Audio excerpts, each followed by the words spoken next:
Hello, welcome back to my channel. First job of the day there, done now. Cleaning a few leaves up. I have a few comments occasionally asking why I don't cultivate more of the area down here. It seems to be wasted space. But I think maybe if I panned up to show you just how big these poplar trees are around the plot, it might make you understand why not a lot is going to grow underneath there. I'm going to be planting a bit of garlic in the polytunnel shortly, but what I wanted to show you first is, I don't know if any of you remember that I planted some carrots in a Roottrainer. I think it's in a shorts video if you check my feed out, just to see if it helped me grow some straight carrots.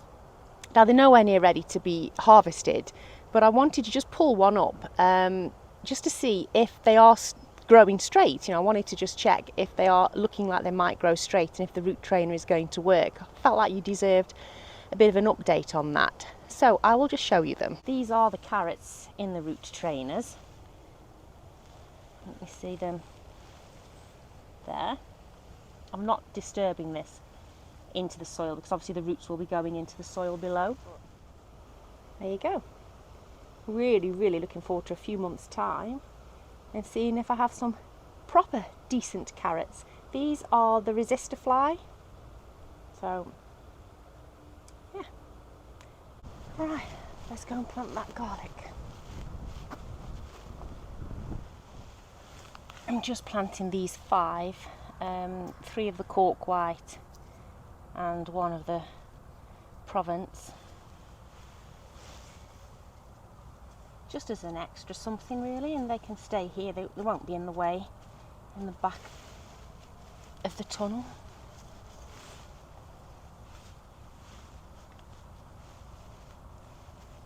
Put them down deep enough. Just thought I'd compare how they grow here to outside.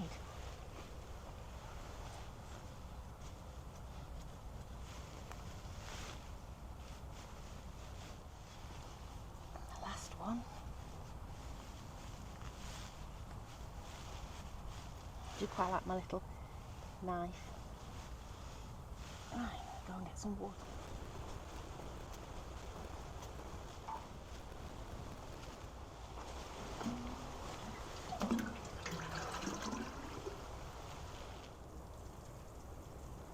Should give them a good start.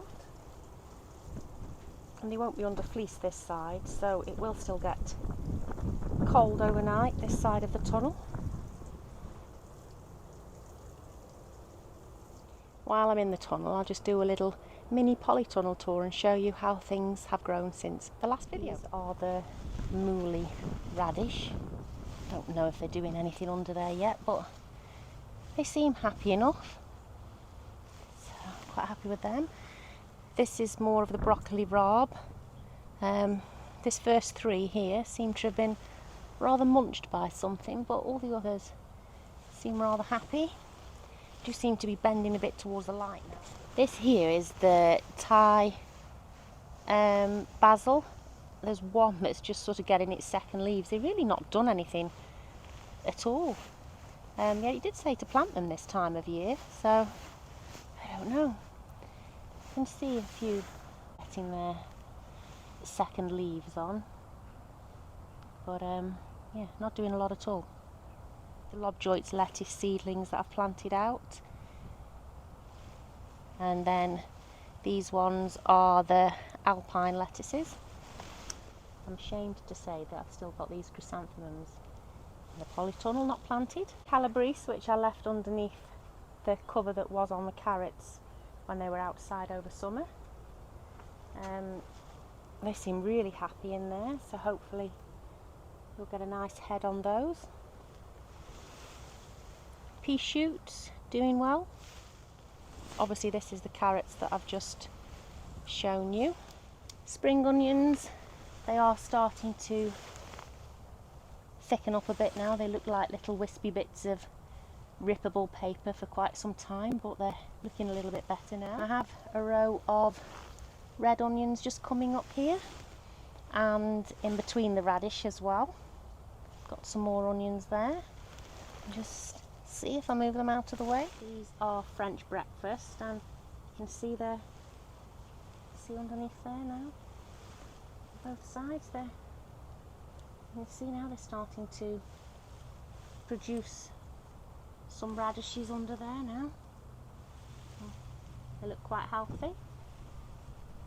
And then these are probably my favourite plants to look at. I don't like eating them, not because I don't like them, because I just like seeing them growing. They're just lovely textures and colour into the bed. So this is mixed mustard that I will start eating soon. I do have some more growing in the back of the house actually. Moving along, we've got some more carrots here that I'm hoping will be ready early spring. I can't remember whether these were a resistor fly as well. Yes, they were resistor fly, because I did sow them in September, so I was worried about carrot root fly with them being so low on the ground in here. Just see the wind coming through the back tunnel door. And then these are my little gem lettuces, which are just starting to look like little gems now. Need a little bit more thinning here. But yeah, I thought I'd experiment to see if they would still grow this time of year in a polytunnel.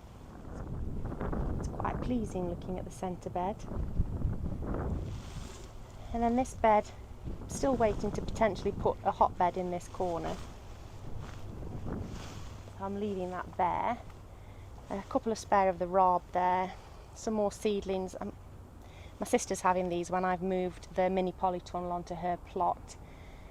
And then these will need thinning out shortly. I left them together to see if how they sort of grew on here. So this is the red chicory. The ones that I planted separately as an experiment don't seem to be as happy as the ones that I've kept in a cluster. And these are endives here. And right at the end are more little gems. I just had too many. And this little pot here, this was growing in the compost that my sister had, and it doesn't look particularly happy in there, to be honest, and we weren't sure what it was, so I left it to see. And my my plant app is telling me that it's rutabago, or we call it oilseed rape.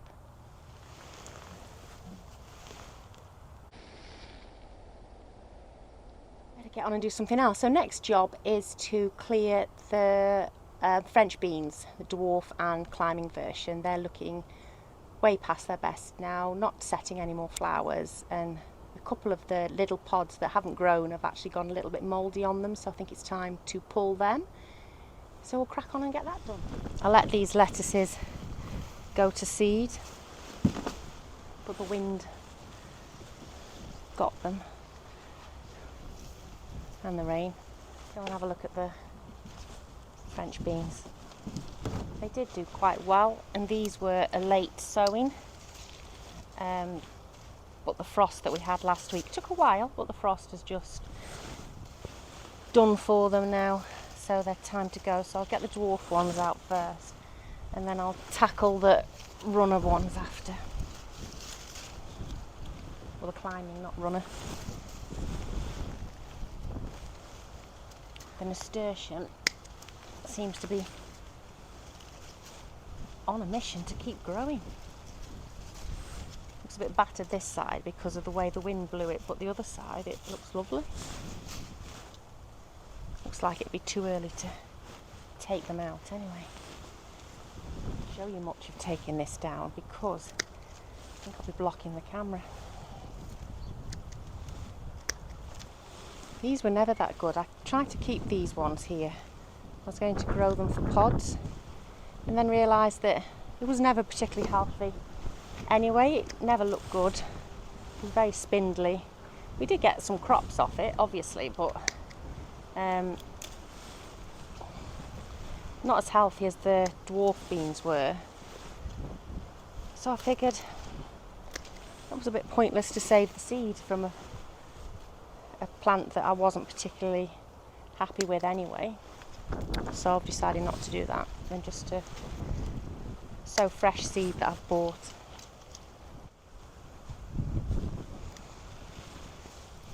I'm also going to take these dwarf French beans out here now, because I need to get this bed moved for my sister. Just going to see if there's any more pods hiding on them. They're not setting new flowers. I don't think I'm going to grow them next year. I like them, I like how quick they crop, so whether I'll end up relenting at the end of next season. But what I don't like about them is it's impossible to find them. So you end up with some, or lots, going over because you just don't see the pods. And that seems counterproductive if you just keep letting them end up going to waste.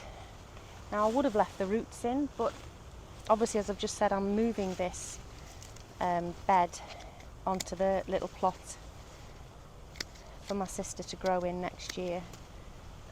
So I've got to move all the soil out, so there's no point in me leaving fresh roots in there. It might as well go in the compost bin, so it won't go to waste, but it'll be composted instead.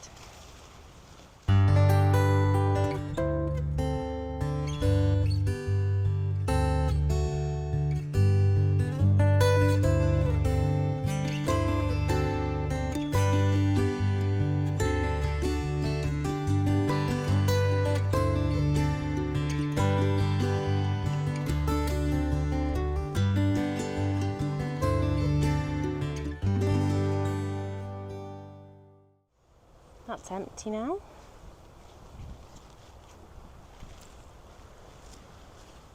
These were nothing to write home about, but they do smell very oniony, so hopefully they'll be worth having to some degree. I might do another video shortly showing just what the soil looks like underneath having removed the no-dig bed, because obviously it's coming back off the lawn. So it'll be interesting to see how it's left the lawn underneath, having been there for nearly 5 months. Beginning of June it went in. I'll just put what I've chopped down in the compost.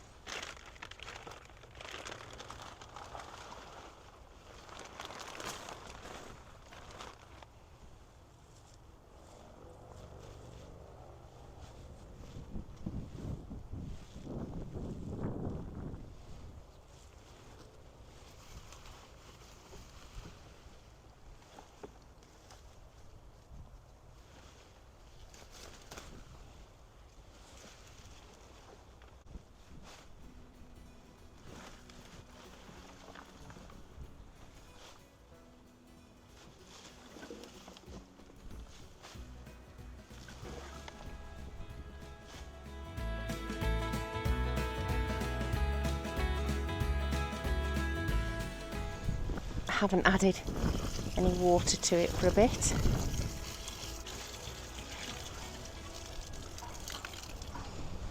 My hope is that by chopping it, it will break down quicker. That's that job done then. I've decided not to put the nasturtiums in my compost bin. I have more than enough seeds saved already, and I kind of don't fancy them growing where I don't want them to grow, so they're in the council waste bin instead. I don't know if that's a good or a bad thing, but that's what I've done. We've been clearing out an old garden pile here next to an old shed.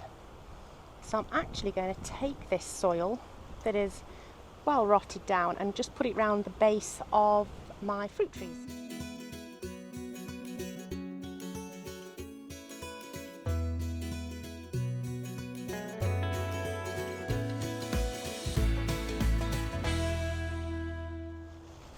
We left this uncovered for, it's probably been uncovered for about a month now, just to see if any weeds grew in it.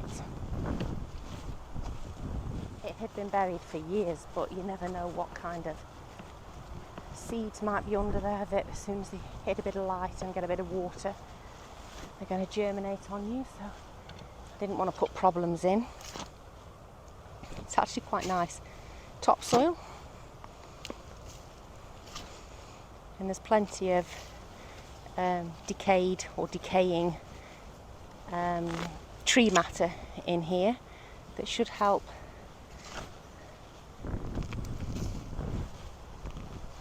these trees. The fig especially I've been more worried about because it's a little bit of a low point where I've dug this off.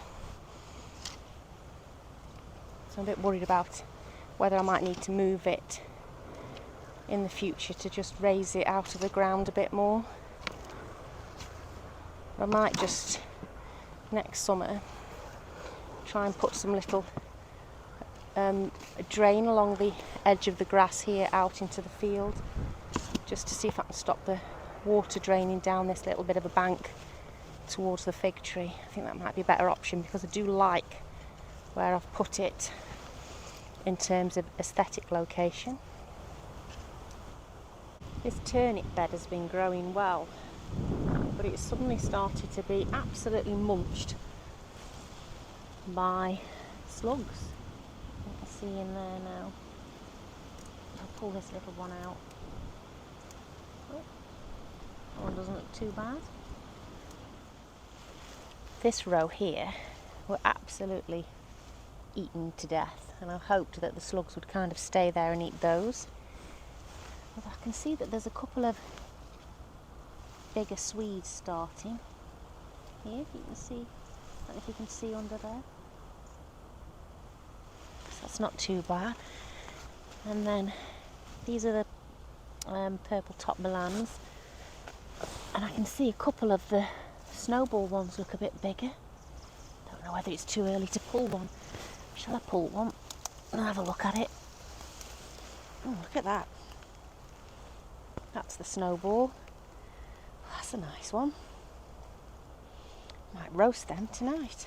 Big difference between this snowball and this one. And that's the purple top Milan. I think that's just a baby Swede that hasn't really done much. I'm going to leave this instalment of the vlog here. Take my turnips back home with me and have something roasted in the oven with them. Thank you for supporting me and watching the video, and I'll catch you in the next one. Bye. Just show you the turnips cleaned up.